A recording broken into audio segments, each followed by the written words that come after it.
de Sherbrooke, la région de Drummondville, la Côte-Nord, du Saguenay-Lac-Saint-Jean, des îles de la Madeleine, la Gaspésie. Alors, afin de remettre tout le monde à peu près sur le même niveau au niveau mathématique, le premier cours, c'est un cours d'appoint.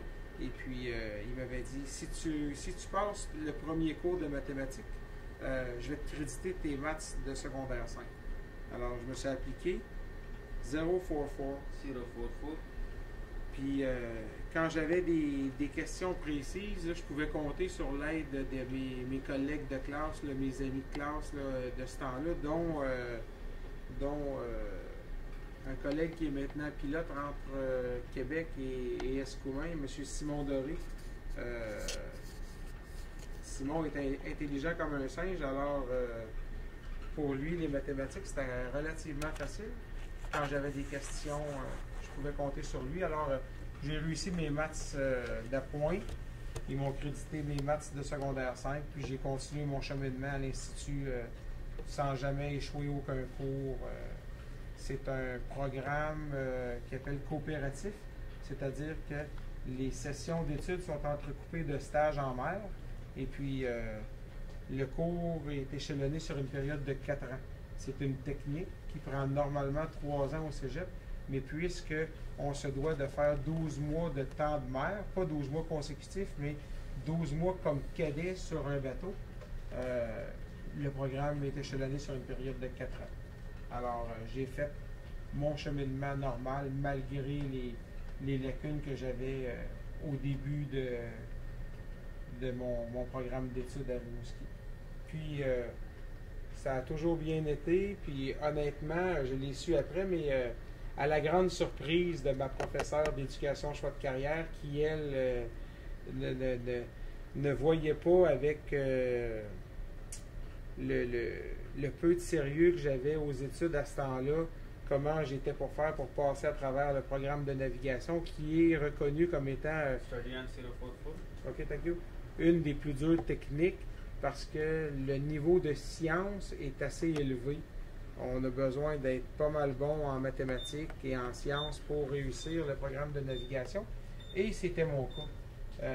Malgré le fait que j'ai échoué mes maths de secondaire 4, c'était pas par manque d'intelligence, mais plus par manque de volonté. Alors, j'ai réussi à faire mon cours. Puis après ça, ben, contrairement à ce qui est le cas aujourd'hui, on n'avait pas d'exemption. Alors, pour progresser, il faut passer des examens.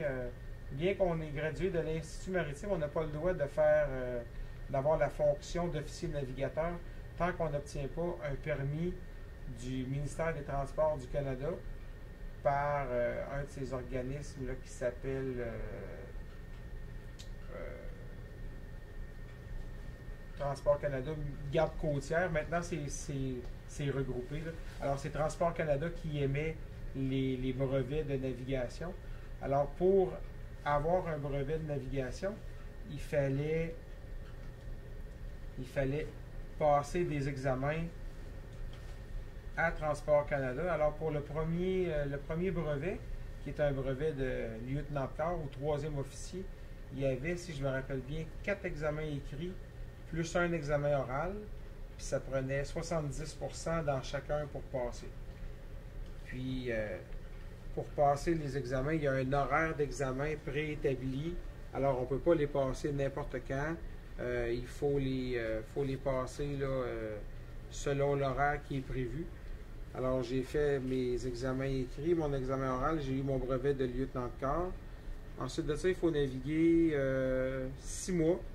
Encore là, pas de façon consécutive, pas nécessairement de façon consécutive, mais 6 mois à bord d'un navire comme 3e officier pour pouvoir faire les examens de 2e officier. 052. 052. Alors là, il y avait, si je me rappelle bien, 6 examens écrits plus un examen oral à faire pour avoir un brevet de 2e officier. Puis ce qu'il faut comprendre, c'est que c'est pas parce qu'on a le brevet de 2e officier qu'on a nécessairement la fonction de 2e officier. On n'a pas la fonction du brevet qu'on possède tant qu'on n'a pas prouvé à l'armateur ou au capitaine qu'on est prêt à avoir un poste avec des responsabilités plus grandes. Alors, j'ai passé mon brevet de deuxième officier. Ensuite de ça, il faut naviguer 12 mois pour pouvoir avoir un brevet de premier officier. Là, il y avait 6 examens écrits, plus 2 examens oraux, toujours avoir 70% dans chacun. Puis ensuite du deuxième oral, on pouvait avoir un brevet de premier officier, ce que j'ai fait. Puis après ça, on navigue encore 12 mois, 5 examens écrits, 1 examen oral. Puis là, on aboutit avec le brevet de capitaine long cours, ce qui est le brevet le plus élevé de la marine marchande canadienne.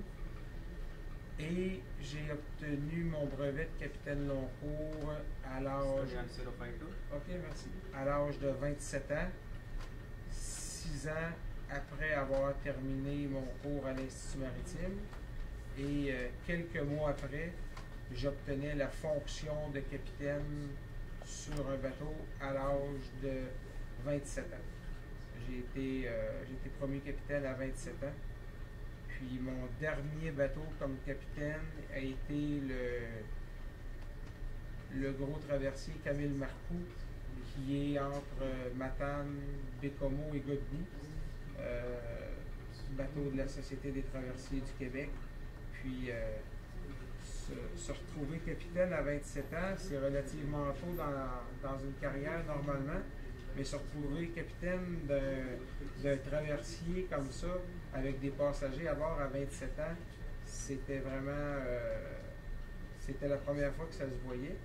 Puis, quand les passagers me rencontraient dans les corridors, ils demandaient de parler au capitaine, puis je leur disais, ben c'est moi le capitaine. Puis ils me répondaient, non, on voudrait voir le vrai capitaine. Alors, ça a donné lieu à quelques situations un peu comiques. Mais pour certaines personnes, c'est un métier où les responsabilités sont grandes. Alors, quand on est, normalement, sur les bateaux, quand on est troisième officier, on est responsable des équipements de sécurité. Parce qu'à bord d'un bateau, quand on est parti du quai, s'il arrive à peu près n'importe quoi, il faut se débrouiller à l'interne. Alors, on est formé pour être pompier, parce que s'il y a un feu, il faut être capable de combattre l'incendie.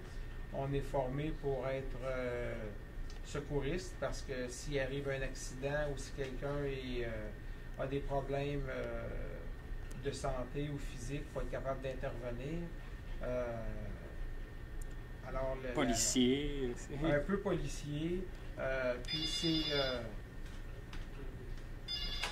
c'est un métier particulier parce que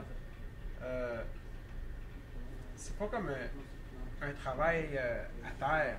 Si la personne n'aime pas son travail à terre, ben, elle peut toujours se consoler en se disant que le soir, elle va retrouver les personnes qu'elle aime le plus au monde, ses enfants, sa femme. Sur un bateau comme ça, quand on part pendant 4 mois, tu restes toujours avec les 22, 23, 24 autres membres d'équipage. Tu vas travailler avec ces gens-là, tu vas te récréer avec ces gens-là, tu vas manger avec ces gens-là. Alors, l'adaptabilité est quelque chose qui est nécessaire pour être capable de faire ce travail-là.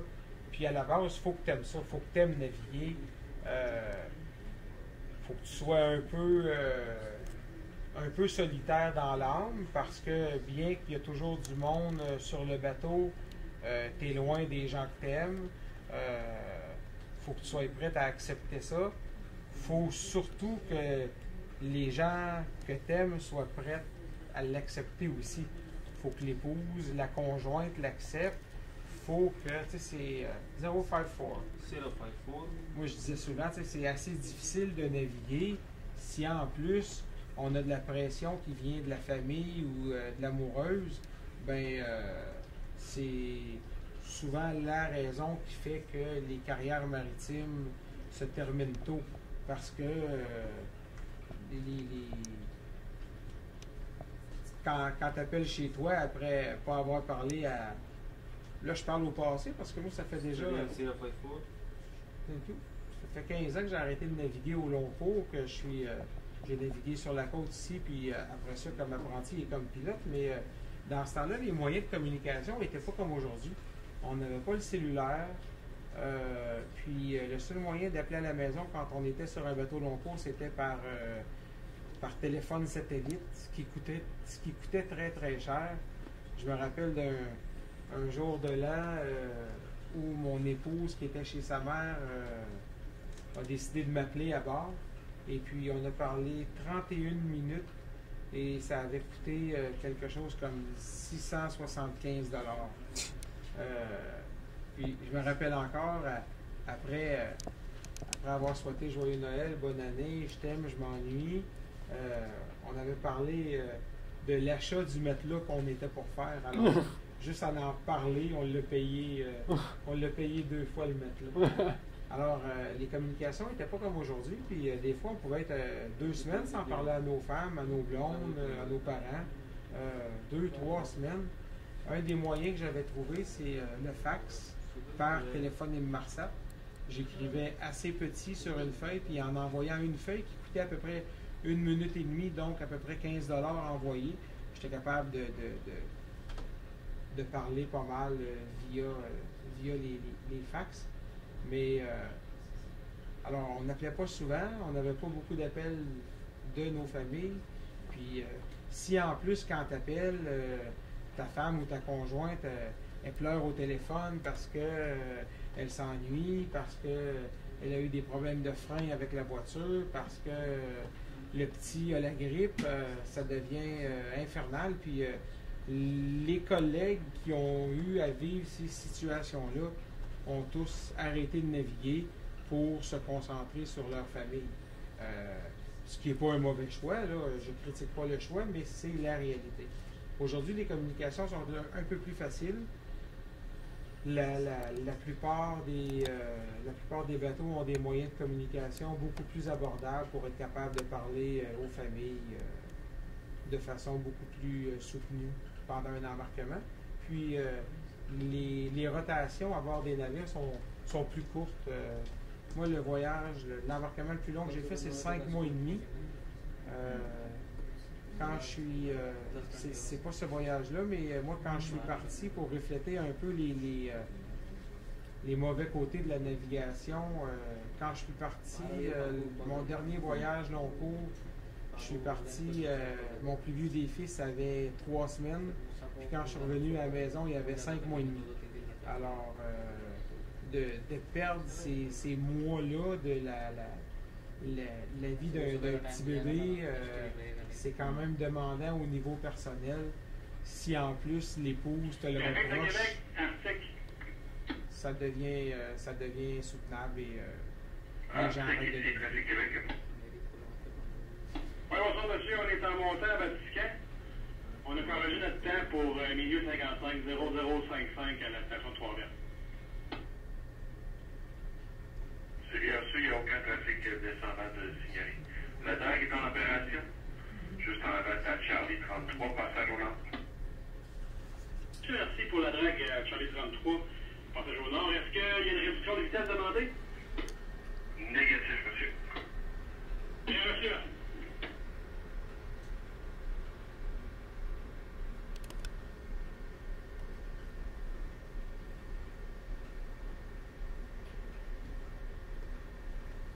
You'll be on TV, man. Yes.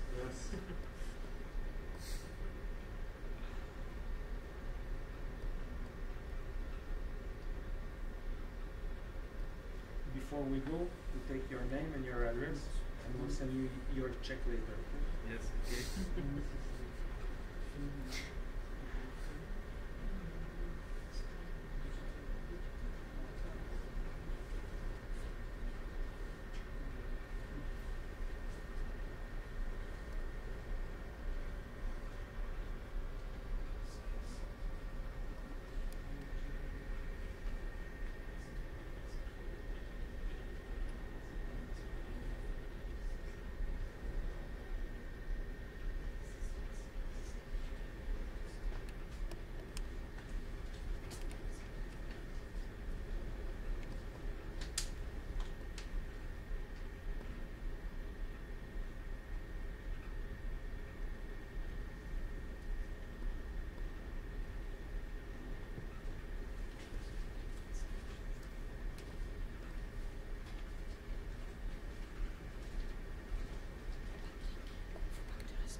045.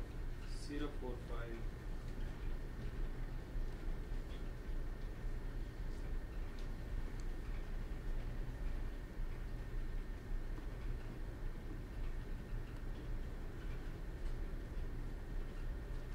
Zero four two.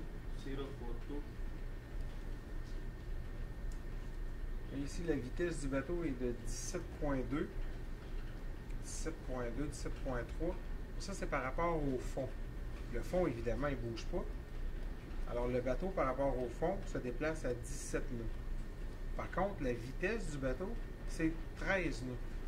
Alors, vous allez dire, bien, comment ça se fait si le bateau peut faire 13 nœuds, qu'on va à 17 nœuds? C'est parce que la masse d'eau se déplace aussi. Et la masse d'eau, en ce moment, se déplace à environ 4 nœuds et demi. Alors, l'endroit où on est ici, ça s'appelle les rapides du Richelieu. Study on 042. Thank you. Ça n'a rien à voir avec la rivière Richelieu. L'histoire dit que quand les grands voiliers montaient jusqu'à Montréal, ici, c'est un endroit qui a beaucoup de courant, puis à marée basse, les roches sont découvertes de chaque côté. Alors, il y avait beaucoup de bateaux qui s'échouaient dans la région ici. Et puis, ils amenaient, afin de s'alléger pour être capable de refaire surface, ou des fois parce que les bateaux étaient vraiment tous brisés, ils débarquaient leur cargaison et ils la vendaient sur le petit îlot ici. Et puis, les gens de la région auraient dit que c'était le lieu riche, parce qu'il y avait beaucoup de marchandises. Alors, c'est le riche lieu, et non pas le Richelieu comme la rivière Richelieu qui a été nommée en l'honneur du seigneur Richelieu. Est-ce qu'il y a encore des échouages, des accidents? Ah oui, il y a encore des échouages, il y a des accidents. Évidemment, on espère que ça arrive jamais, mais la plupart des incidents ou des accidents sont causés par des problèmes mécaniques, comme l'incident que je vous ai mentionné plus tôt. Là, c'est resté au terme de l'incident parce qu'il n'y a pas eu de conséquences, il n'y a pas eu, le navire ne s'est pas échoué, il n'y a pas eu de blessés, il n'y a pas eu de pollution. Alors, c'est demeuré un incident, mais si cet incident-là dégénère un petit peu plus, le navire va s'échouer et avec les conséquences que ça peut avoir, là, on en a vu dernièrement des gros accidents maritimes qui ont eu des conséquences là, graves. On n'est jamais à l'abri d'incidents ou d'accidents comme ça. Les pilotes sont des humains, les capitaines, les hommes de roue sont des humains. Alors on n'est pas à l'abri d'un manquement d'un de ces intervenants-là. Par contre, l'équipe passerelle avec le pilote fait en sorte de réduire ces risques-là vraiment au minimum. Dans les premières années de la voie maritime, c'était beaucoup plus accidenté. Honnêtement, je ne pense pas qu'il y avait beaucoup plus d'accidents. La voie maritime a toujours été reconnue comme étant très, très, très sécuritaire et pour l'environnement et pour les bateaux. Il y a très, très peu d'incidents ou d'accidents. Je ne me rappelle pas de la statistique par cœur, mais c'est de l'ordre de 1 sur 5000 qu'un incident ou un accident. Il y a des petits incidents, exemple, lors d'une manœuvre d'accostage, heurter un quai un peu plus durement que ce qu'on aurait souhaité. Ça, oui, puis ça arrive quelques fois par année qu'il y a des petits accidents de cet ordre-là. Mais des accidents qui sont importants ou qu'il y a des conséquences importantes, je pense que c'est l'ordre de 1 sur 10 000. 030. 030.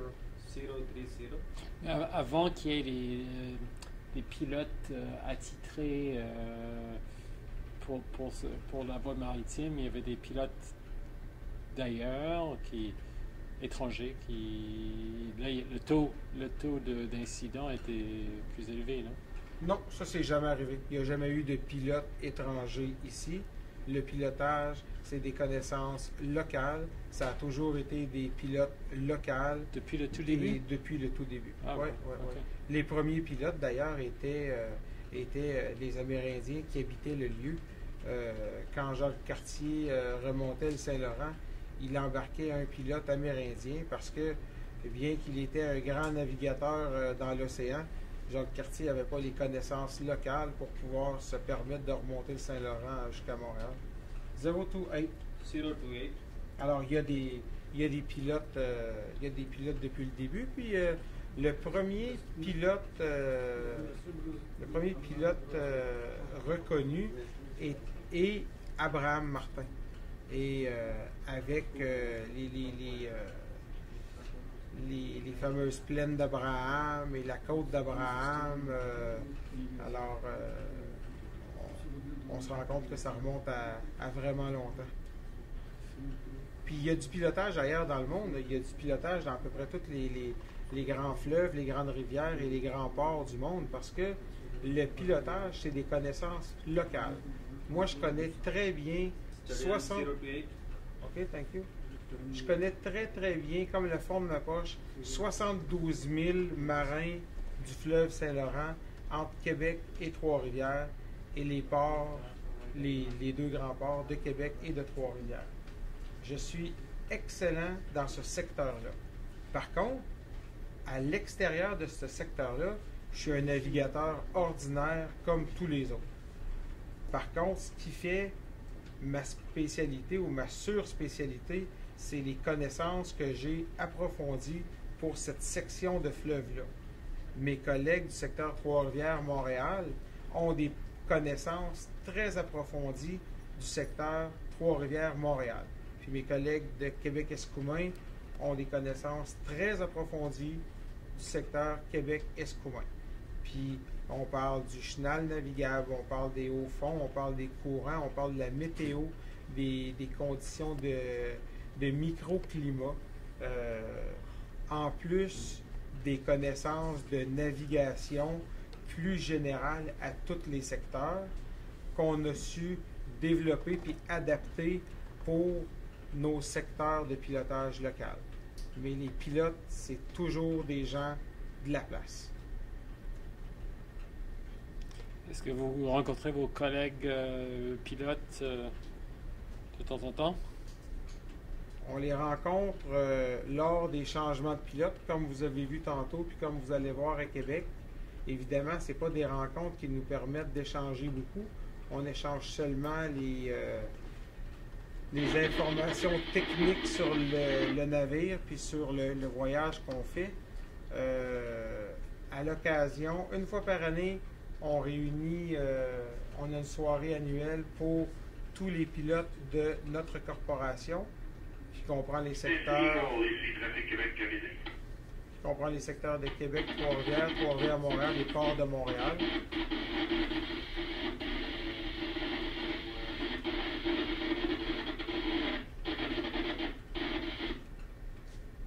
C'est bien sûr. Bonne fin de soirée, monsieur Lamarchand. Quand j'ai fait mon mandat de vice-président, j'ai côtoyé beaucoup plus les pilotes de l'autre corporation, les pilotes de la corporation du Bas-Saint-Laurent et les autres pilotes canadiens parce qu'on avait des rencontres pan-canadiennes de pilotes. Alors là, j'ai eu la chance de rencontrer des collègues de partout au Canada. 050. 050. Et j'ai participé à la rencontre des pilotes maritimes internationales à Londres à l'automne dernier. Alors là, j'ai eu la chance de rencontrer des pilotes de partout dans le monde et à ma grande surprise, des gens avec qui j'avais navigué v'là quasiment 20 ans, qui sont eux aussi devenus pilotes et eux aussi assisté à la même réunion. Alors, deux collègues là, que j'avais pas revus depuis quasiment 20 ans, que j'ai revus à Londres, et puis c'était fort agréable de partager les vieux souvenirs ensemble.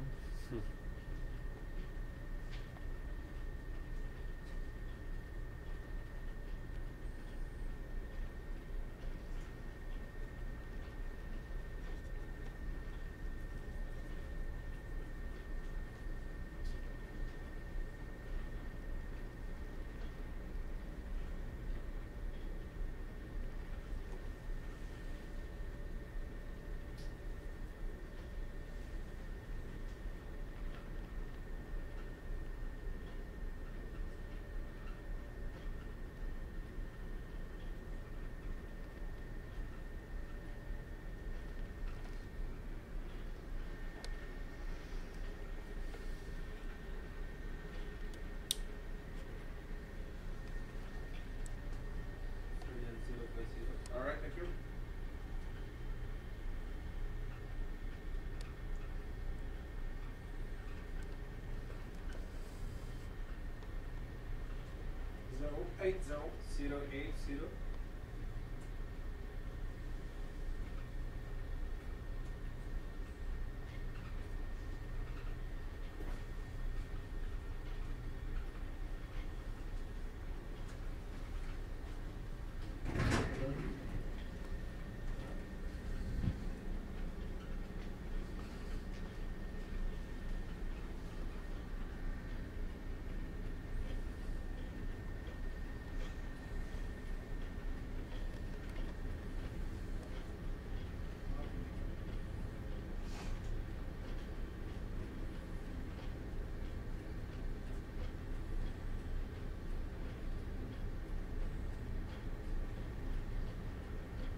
Zero 080. Zero 90.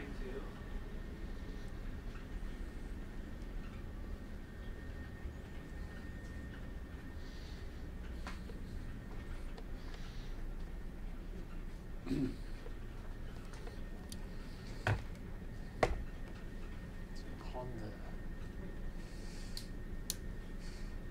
Quand je vais jeter dehors, je vais faire ma lumière pour éviter les reflets quand je filme devant par les fenêtres, je ferme la lumière.